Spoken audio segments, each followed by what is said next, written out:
If the sky turns black, it don't matter. We know the sun is coming up. Feel so strong, it won't shatter. We were born to run. Sky turn bright, it won't matter. Feel so strong, won't shatter. We were born to run. We were born to run. Sky turn bright, won't matter. Feel so strong, won't shatter. We were born to run. We were born to run.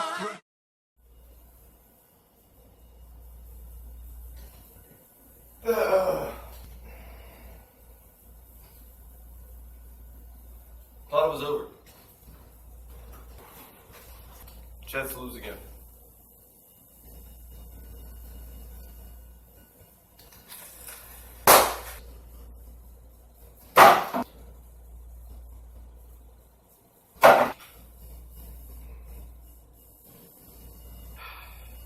Words can't even describe it. Let's just get right into the recap. What's your thoughts on the game, man?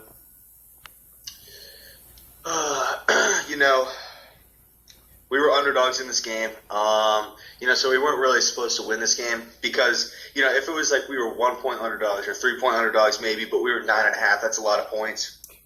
But, we were playing in Heinz Field. Pittsburgh's a Super Bowl contender, Super Bowl prediction actually. But, at the end of the day, I don't want to make excuses. I don't want to make, give us a pass by any means because we still got dominated, humiliated, embarrassed. But, granted, we did have some injuries. Eric Decker didn't play. He's not a top receiver in the league, but a really good wide receiver. Darrelle Revis didn't play either. But like I said in my last video, that someone argued that actually helped us this season. But yeah, man, we lost 31-13 against a really good team. My initial thoughts are I thought there was no pressure. I thought the secondary did pretty good for what they were given. Antonio Brown, Marcus Wheaton, Big Ben throwing the ball. The Pittsburgh Steelers offense is pretty damn high-powered. But, overall, I thought the Jets secondary did a pretty decent job on what they were given. By that, I mean, how good the Steelers offense is compared to the Jets secondary.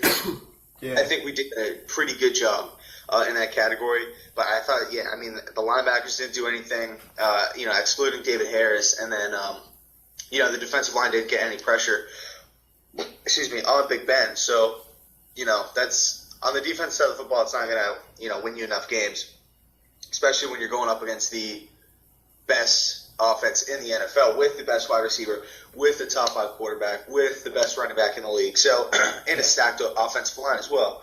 So, the defense has to play better.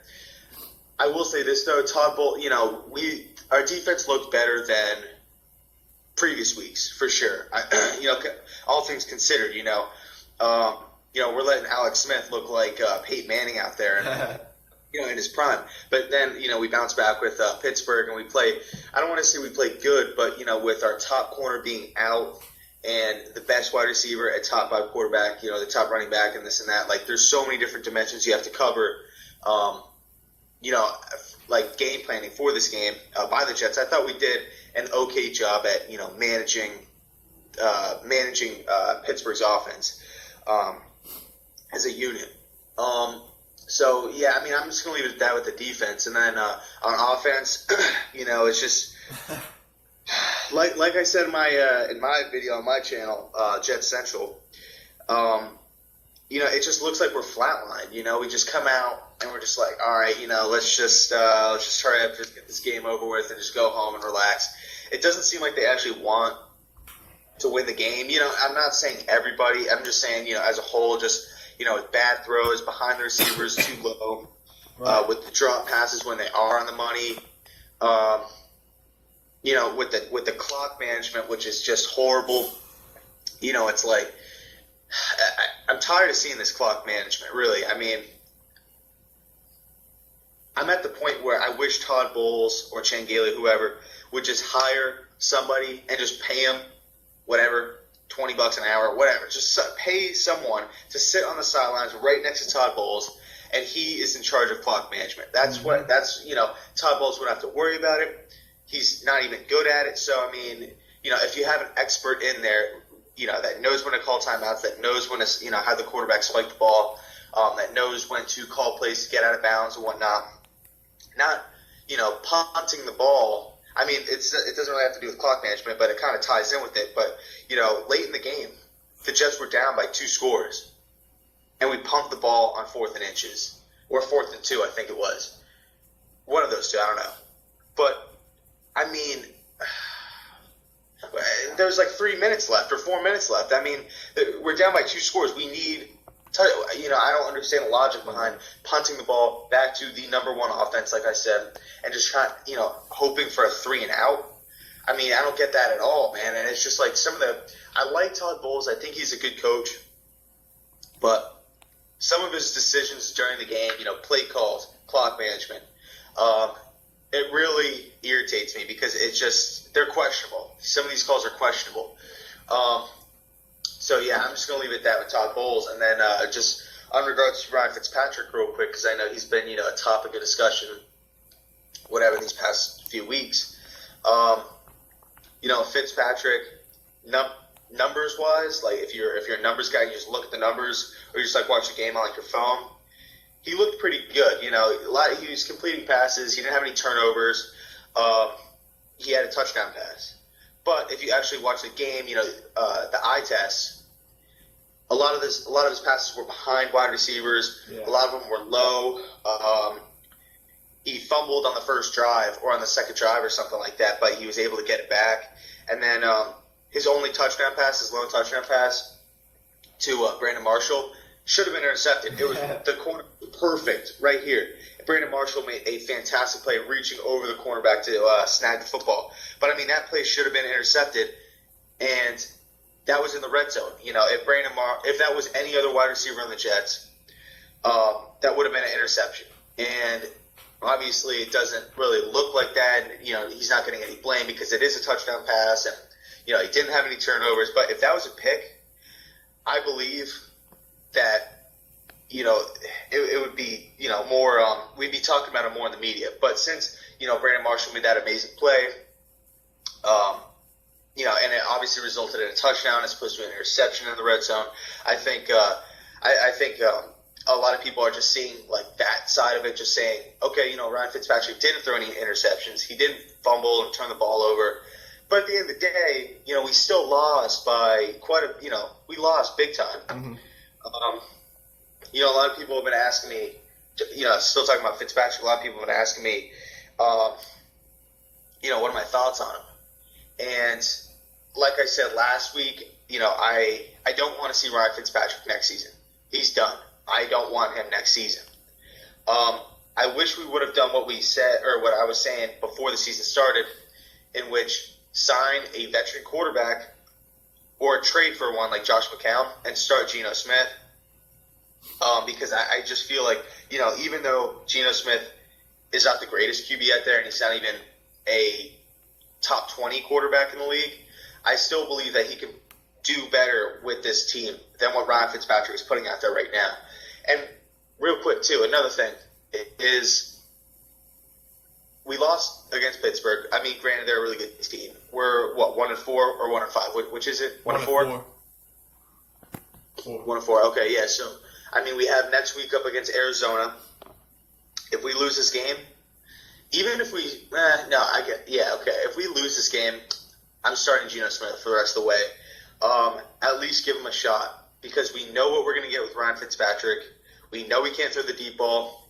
We know the players like him. We know he has I'm just talking about just random good, pros and cons.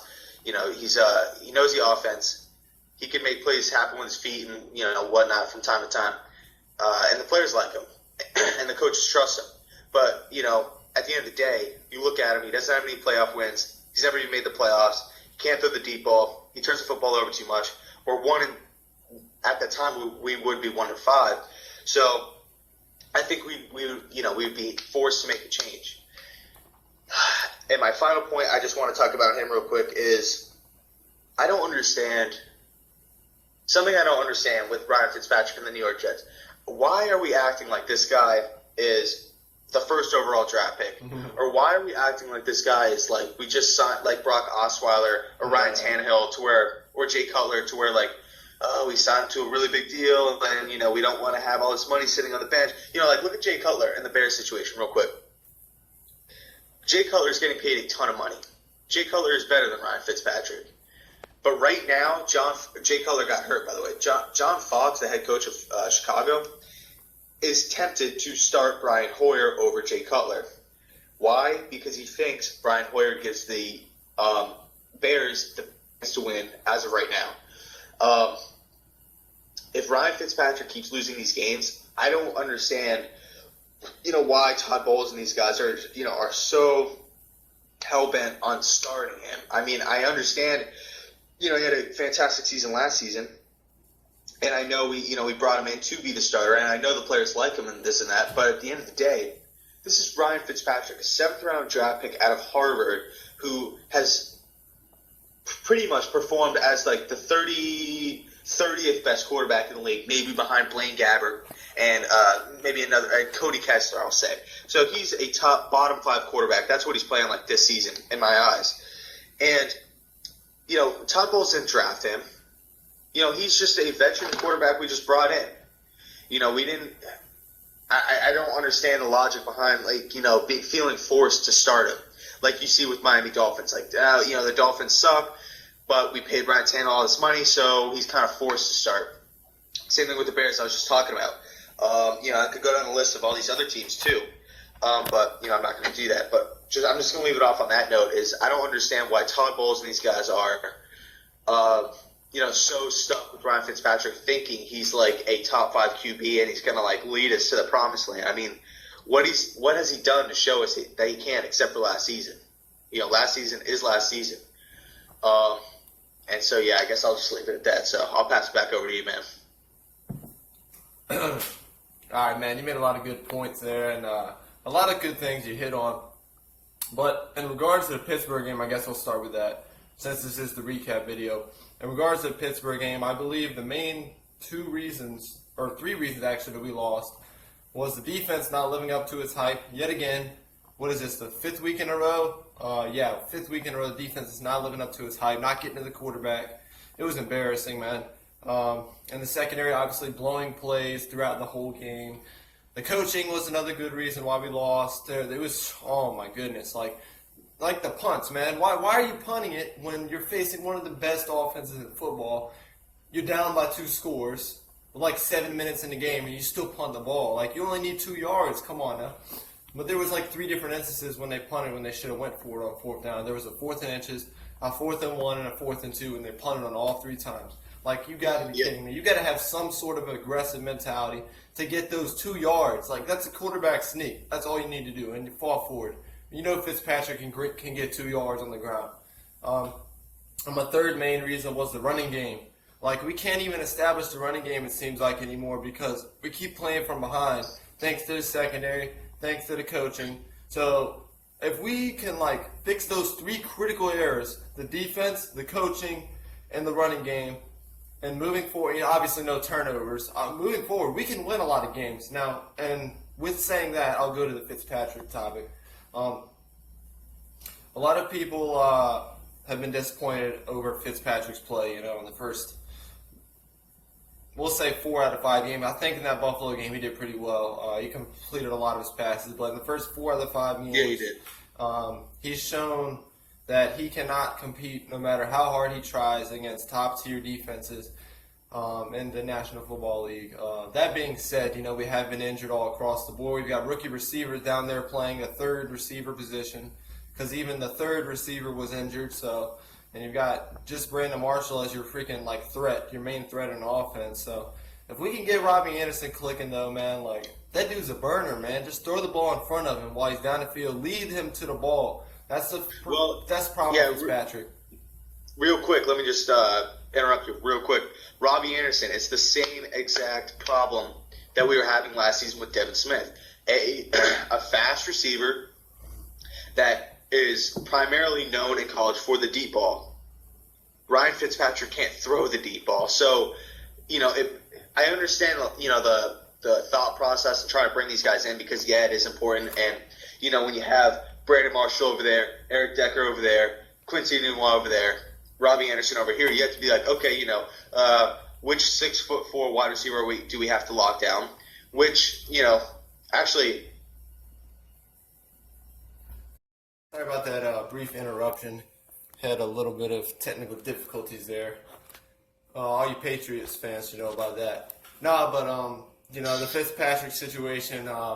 Yeah, I mean, he's played pretty roughly through the first 6 games, you know, or 5 games, whatever it is. You've got to throw better balls, you know. I understand you're playing top defense, but you got to throw better balls. You got to lead people to the promised land. You can't be going all the way down 80 yards, 90 yards down the field and kick up field goals against every team in football. You're not going to win many games doing that. But I do think, you know, moving forward with the discipline that they're going to be getting from these, learning this early in the season rather than late in the season, they should play a lot harder, a lot faster, a lot smarter. It's all a learning process, I do believe. The coaching needs to get better, though. They'll learn from their mistakes, I'm sure. But I do think that you need a veteran presence to finish this season. I don't believe that Geno Smith could do much better against these teams anyway in the first 5 games, given the situations they've been put in.